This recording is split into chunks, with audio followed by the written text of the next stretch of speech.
Mari Bapak Ibu Saudaraku, kita akan lihat kebenaran firman Tuhan tentang mengucap syukur, ya.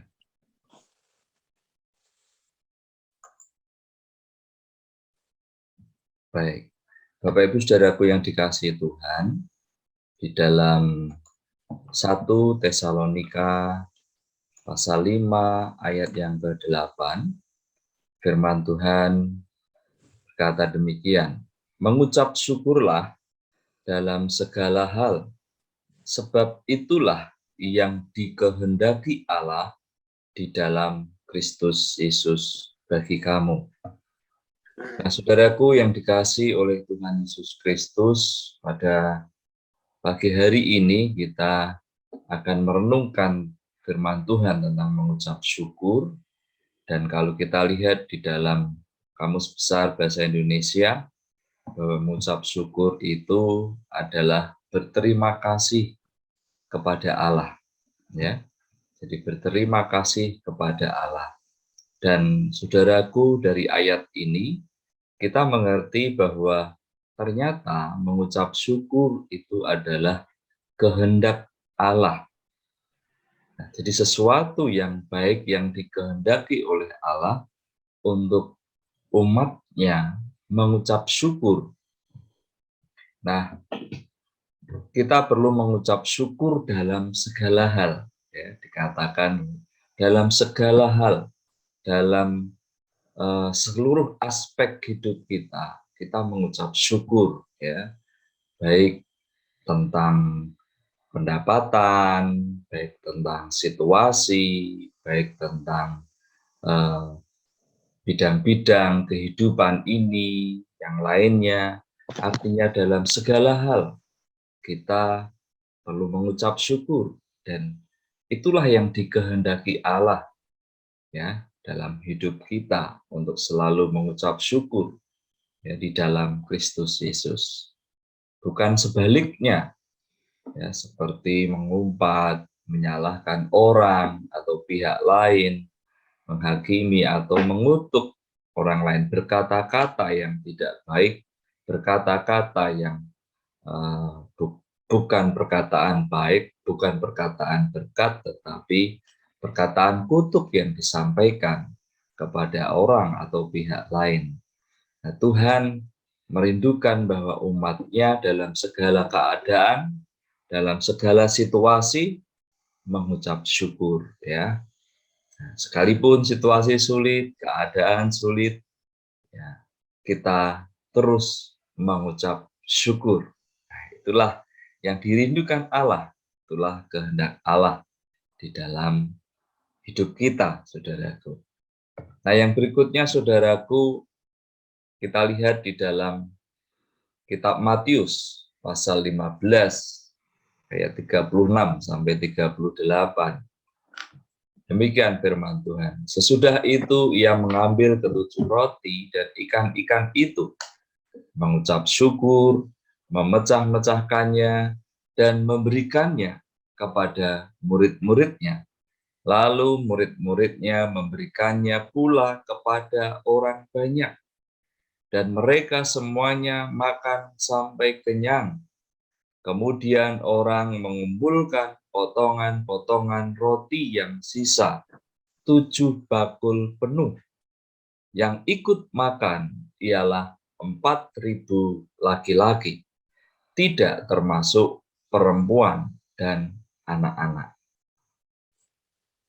Nah, saudaraku yang dikasihi oleh Tuhan Yesus, dari ayat yang kita baca ini kita bisa belajar bahwa dengan mengucap syukur akan menimbulkan kekuatan bagi umat Tuhan untuk berbagi. Ya, dikatakan bahwa Tuhan Yesus mengucap syukur, lalu memecah-mecahkannya dan memberikannya, ya, kepada murid dan kemudian kepada orang banyak. Nah, saudaraku yang dikasihi oleh Tuhan Yesus, kesempatan hari-hari ini untuk kita terus mengucap syukur dalam hidup ini, sekalipun dikatakan situasi yang sulit, ya, keadaan bersama-sama dialami oleh karena ya keadaan krisis global hari-hari ini, saudaraku. Nah, kita tetap mengucap syukur dan itulah yang dikehendaki Allah tadi. Dan kemudian dengan kita mengucap syukur, kita akan bisa berbagi, ya, tetap bisa berbagi kepada orang lain, tetap bisa memecahkan apa yang kita punya kepada orang lain, saudaraku. Berbagi atau memberi kepada orang lain tidak harus ya besar jumlahnya, tetapi adalah seberapapun yang bisa kita berikan atau kita lakukan kepada orang lain.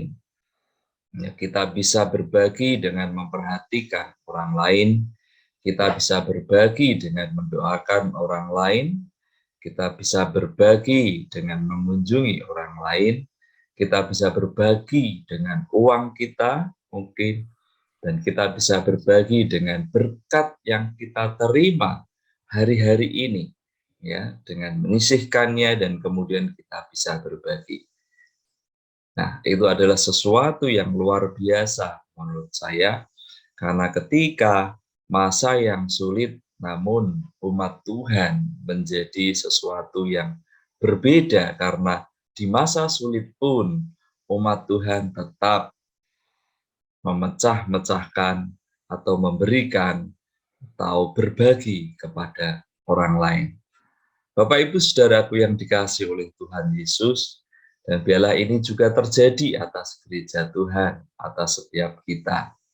Ya, sekalipun keadaannya sulit, kita terus tetap bisa berbagi, karena itulah yang dirindukan Allah, bahwa umatnya, anak-anaknya, ini adalah anak-anak yang penuh kasih.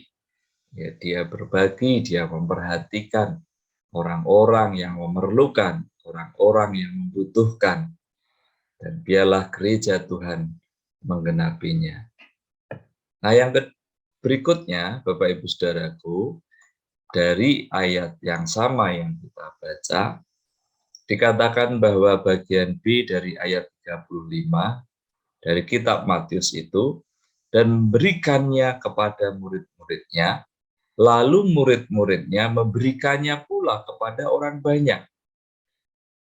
Ya, saudaraku. Ayat 38 dikatakan, yang ikut makan ialah 4.000 laki-laki, tidak termasuk perempuan dan anak-anak. Ya, saya memaknai ini adalah dengan bahwa kalau kita terus mengucap syukur, ini akan menimbulkan dampak yang luar biasa, yaitu multiplikasi. Ya, jadi akan membawa kebangunan rohani, kegerakan untuk anak-anak Tuhan bermultiplikasi, gereja Tuhan mengadakan multiplikasi. Dampaknya begitu besar ya bagi banyak orang. Saudaraku yang dikasihi oleh Tuhan Yesus, dampak dari roti dan ikan yang dibagi bukan hanya kepada 12 murid, namun ke banyak orang. Bahkan dikatakan di situ ayat 38, yang ikut makan ialah 4.000 laki-laki, tidak termasuk perempuan dan anak-anak. Wow, ini luar biasa, saudara.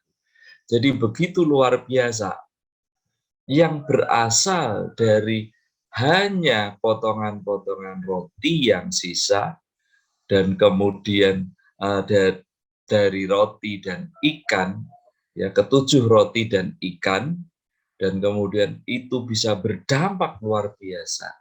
Saudaraku, bagian kita adalah melakukannya, dan Allah yang memberikan mukjizat, Allah yang memberikan kuasa, sehingga apa yang kita kerjakan akan berdampak bagi banyak orang, akan menjadi sebuah kebangunan rohani, kegerakan yang luar biasa, saudaraku. Ketika kita umat Tuhan terus dan tetap mengucap syukur dalam segala hal, itulah yang dikehendaki Allah, kita berbagi, dan ini berdampak multiplikasi, berdampak kepada banyak orang, saudaraku. Luar biasa, saudaraku. Nah, yang terakhir yang bisa kita maknai dari ayat firman Tuhan yang akan kita baca dan renungkan ini, di ayat 37 dikatakan, dan mereka semuanya makan sampai kenyang. Kemudian orang mengumpulkan potongan-potongan roti yang sisa 7 bakul penuh. Nah, saudaraku, saya menangkapnya bahwa ketika umat Tuhan sanggup dan terus mengucap syukur dalam segala hal, dalam segala situasi, ini juga akan membuat kita, umat Tuhan, mengalami berkelimpahan. Jadi seberapapun berkat yang ia terima, bukan menjadi dia merasa kekurangan, tetapi berapapun yang dia terima, dia sanggup, rela, dan ikhlas untuk berbagi kepada orang lain. Nah, dan disitulah saya melihat bahwa umat Tuhan mengalami kelimpahan karena dia seberapapun yang dia terima itu menjadi cukup bagi dia, ya. Bahkan sisa bisa untuk berbagi kepada orang lain. Ya, bayangkan sebaliknya, saudaraku, ketika umat Tuhan kita tidak mau melakukan firman Tuhan, mengucap syukur sehingga kita mampu berbagi itu, maka kita menjadi orang-orang yang kemudian pelit, saudara, merasa berkekurangan terus, gitu kan? Merasa bahwa wah ini kok kurang ya, ini kok kurang ya, gitu saudaraku. Nah, kita bisa melihat dengan perkara ini sehingga kita mengalami kelimpahan di dalam Tuhan. Wow, puji Tuhan, ada berkat Tuhan. Berkat ini saya gunakan untuk diriku, keluargaku, dan juga bagi orang lain yang membutuhkan. Nyata betul dampaknya dan menjadikan umat Tuhan berkelimpahan. Jadi Bapak Ibu Saudaraku yang dikasihi oleh Tuhan Yesus, pagi hari ini kita belajar tentang mengucap syukur. Yang pertama, bahwa mengucap syukur itu adalah kehendak Allah, saudaraku. Kemudian yang kedua, bahwa dengan mengucap syukur itu menimbulkan kekuatan bagi gereja Tuhan, umat Tuhan untuk berbagi. Yang ketiga, dengan mengucap syukur menimbulkan satu kebangunan rohani, kegerakan yang luar biasa, berdampak bagi banyak orang, mengalami multiplikasi. Dan kemudian yang keempat, dengan mengucap syukur membuat kita berkelimpahan. Biarlah firman Tuhan ini menjadi dasar bagi setiap kita. Tuhan Yesus memberkati.